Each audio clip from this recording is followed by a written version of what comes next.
빚으로 주식을 사고 그 주식으로 집을 산다. 이게 그냥 성공한 투자자 얘기 같으세요? 천만에요. 지금 한국에서 정말 많은 사람들이 뛰어들고 있는 어쩌면 아주 위험한 줄타기일지도 모릅니다.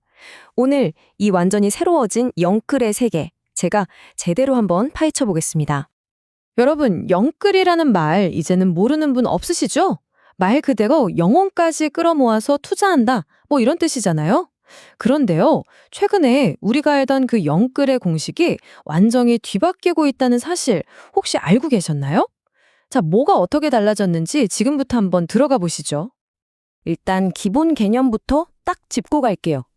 영끌, 원래는 뭐였죠? 그렇죠. 내 집 마련하려고 대출이든 뭐든 그냥 있는 돈 없는 돈 싹싹 긁어 모으는 거? 보통 이걸 영끌이라고 했잖아요. 하지만 이제 시대가 바뀌었습니다. 새로운 영끌의 시대가 열린 거죠. 최종 목표는 내 집 마련으로 같을지 몰라도 그 과정, 그 공식이 완전히 달라졌습니다. 바로 빚과 주식이 아주 복잡하게 뒤섞인 새로운 투자 공식이 등장한 겁니다. 자, 바로 이겁니다. 새로운 공식. 첫 번째, 일단 빚2, 그러니까 빚을 내서 주식에 뛰어들어요. 두 번째, 요즘처럼 활황인 주식시장에서 빠르게 단기 차익을 실현하는 거죠. 그리고 마지막 세 번째, 그 돈으로 서울의 핵심 인기 지역 부동산을 딱 사는 겁니다. 와, 정말 대담한 전략 아닌가요? 아니, 근데 왜 하필 주식이었을까요? 전통적인 부동산 투자가 있는데 왜 이렇게 변동성이 큰 주식시장으로 먼저 눈을 돌리게 된 걸까요? 그 배경을 들여다보면요, 이 두 시장의 운명을 완전히 갈라놓은 결정적인 차이가 있었습니다. 이 표를 보시면 바로 이해가 되실 겁니다. 왼쪽 부동산 시장은 어때요? 침체기에 대출 규제는 깐깐해졌죠. 반면에 오른쪽 주식 시장은요, 그야말로 활황, 불장이었고 투자하기도 훨씬 쉬웠던 거죠. 이러니 돈이 어디로 가겠어요? 갈고지른 돈이 전부 주식 시장으로 빨려 들어간 겁니다. 결정적인 한 방은 바로 정부의 강력한 주택담보대출 규제였어요. 부동산으로 가는 돈줄을 꽉 막아버리니까 그 거대한 자금이 터진 풍선처럼 주식시장으로 확 쏠려버린 거죠. 이걸 바로 풍선 효과라고 하잖아요. 자, 그러면 이게 그냥 그런 사람이 있더라 수준의 이야기가 아니라는 걸 제가 데이터로 딱 보여드릴게요. 실제로 얼마나 어마어마한 돈이 주식시장을 거쳐서 부동산으로 흘러 들어갔는지 그 규모를 직접 한번 확인해 보시죠. 아마 깜짝 놀라실 겁니다. 금액 좀 보세요. 1조 7,167억 원.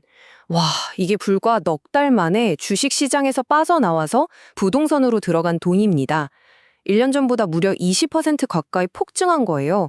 이건 그냥 이동이 아니라 그야말로 자금의 대이동이라고 불러야 할 수준입니다. 그리고 여기서 진짜 흥미로운 게 뭔지 아세요?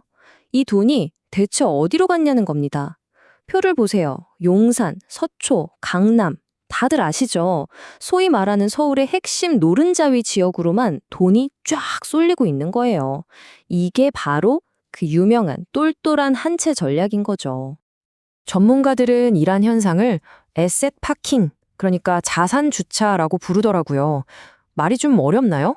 쉽게 말해서 주식처럼 막 오르내리는 시장에서 번 돈을 가치가 떨어질 위험이 적은 안전한 곳, 즉 핵심 지역 부동산에 딱 주차해둔다는 개념입니다.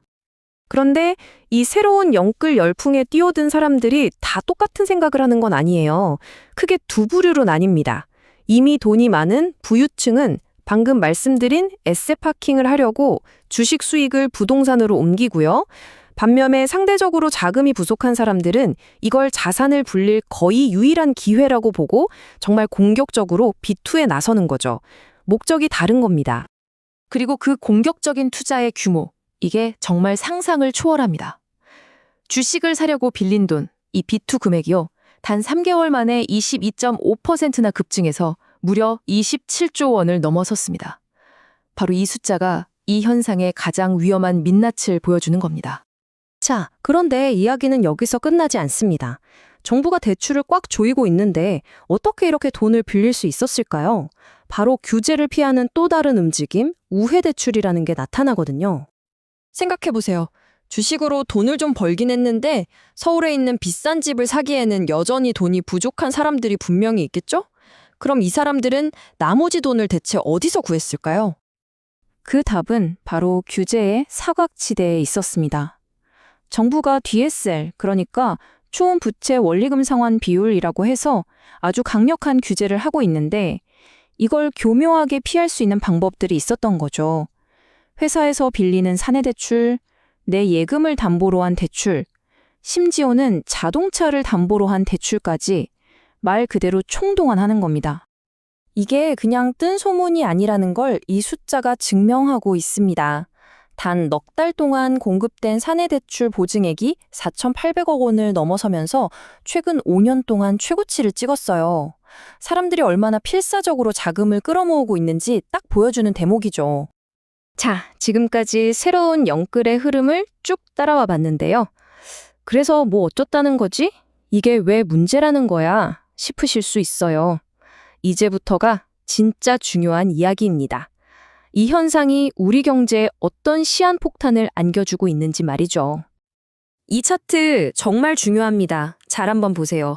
2020년을 기준으로 코스피 지수랑 서울 아파트 가격 사이의 상관관계가 0.42에서 0.74로 거의 수직 상승했어요. 이 상관계수라는 건 1에 가까울수록 두 개가 거의 똑같이 움직인다는 뜻이거든요. 이건 정말 심각한 신호입니다. 핵심 문제가 바로 이겁니다. 두 시장이 이렇게까지 끈끈하게 묶여 있다는 건요. 만약에 한쪽이 무너지면 다른 쪽도 같이 무너질 수 있다는 걸 의미해요. 주식시장이 폭락하면 부동산 시장도 위험해지고 반대로 부동산 시장에 문제가 생기면 주식시장까지 흔들릴 수 있다는 거죠. 대한민국 경제의 양대축이 너무 위험하게 딱 붙어버린 겁니다. 결국 이 문제는 그냥 대출 막아 이런 식의 단순한 규제만으로는 절대 풀 수 없다는 게 전문가들의 공통된 의견입니다. 김상원 의원의 말처럼 자금의 흐름을 투기가 아니라 정말 생산적인 곳으로 흘러가게 만드는 훨씬 더 정교하고 스마트한 정책 설계가 시급하다는 목소리가 점점 더 커지고 있습니다. 빚으로 주식을 사고 그 주식으로 집을 사는 새로운 영끌 시대. 이렇게 아슬아슬하게 서로를 지탱하고 있는 주식과 부동산 시장의 줄타기. 과연 언제까지 계속될 수 있을까요? 그리고 만약 이 줄이 끊어진다면 그 다음은 어떻게 될까요? 여러분의 생각은 어떠신가요?